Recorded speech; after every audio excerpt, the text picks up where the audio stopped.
নমস্কার বন্ধুরা, অমৃত সুধা চ্যানেলে আপনাদের স্বাগত। ৮ নম্বর পর্বতে আমি আলোচনা করেছিলাম ভগবান আমাদের কাছে কি চায়।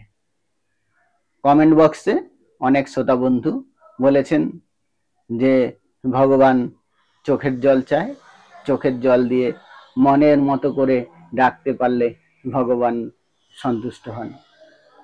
আমি সেই শ্রোতা বন্ধুর মনের ইচ্ছাকে আমি বিকৃত করব না।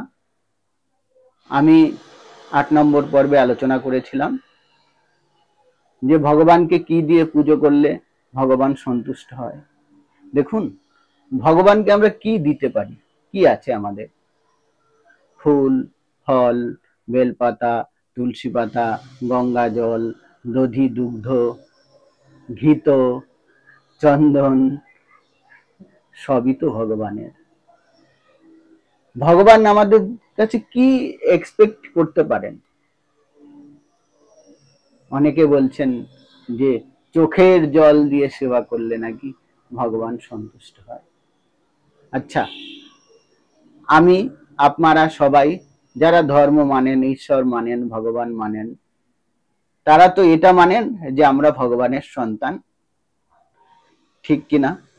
এটাই তো আমরা মানি যে আমরা ভগবানের সন্তান, আমরা ঈশ্বরের সন্তান।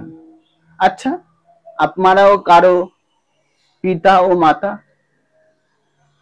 অধিকাংশ মানুষই কারো পিতা ও মাতা। আপনারা কি কেউ কখনো নিজের সন্তানের চোখের জল প্রার্থনা করেন? হ্যাঁ বলবেন অথবা না বলবেন। আমরা কখনো আমাদের সন্তানের চোখের জল প্রার্থনা করি না। তাহলে যে ঈশ্বর আমাদের সৃষ্টি করেছেন, সেই ঈশ্বর কেন আমাদের চোখের জল চাইবেন? চোখের জল কখনোই ঈশ্বর আমাদের কাছে চান না। ঈশ্বর আমাদের কাছে চান একমাত্র সৎকর্ম, ভালো মানুষ হয়ে ওঠা, সৎ কর্ম করা। পূজা অর্চনা করা ভালো, পূজা অর্চনা করলে, ঈশ্বরের সেবা করলে, ঈশ্বরের সেবায় নিযুক্ত থাকলে পরোক্ষভাবে মানুষ সৎ হয়ে ওঠে, মানুষের কর্ম সৎ হয়ে ওঠে। তাই সৎ কর্ম করার একটা রাস্তা হিসাবে ঈশ্বর সাধনা হতে পারে।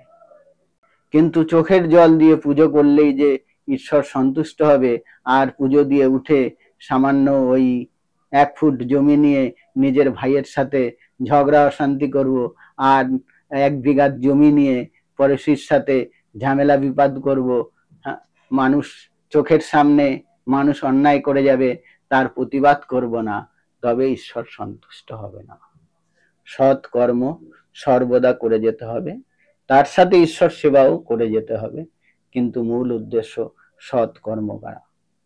কর্ম যদি সৎ হয়, ভগবান আপনা আপনি আপনাকে দর্শন দেবে, আপনি ভগবানের কৃপা উপলব্ধি করতে পারবেন, ভগবানের সান্নিধ্য লাভ করতে পারবেন। সৎ কর্ম ছাড়া পৃথিবীতে কোনো পূজা অর্চনা দ্বারা ঈশ্বরের কৃপা লাভ সম্ভব না বলে আমি মনে করি। নমস্কার, ভালো থাকবেন। যারা এই চ্যানেলটি নতুন দেখছেন তারা চ্যানেলটি সাবস্ক্রাইব করে বেল আইকনটি ক্লিক করে রাখবেন, যাতে এই ধরনের ভিডিও সবার আগে সর্বপ্রথম আপনাদের কাছে পৌঁছে যায়।